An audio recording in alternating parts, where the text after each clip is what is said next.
उठेला दरदिया रे हमारा गतरे गह तर में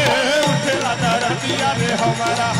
गतरे गह तर में उठेला दरदिया रे हमारा गतरे गह तर में उठेला दरदिया रे हमारा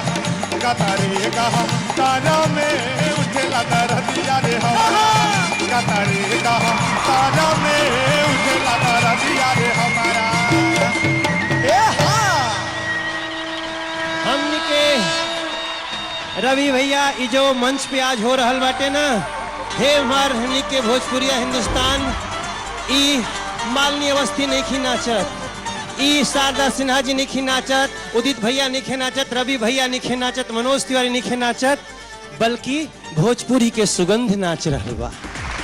बोला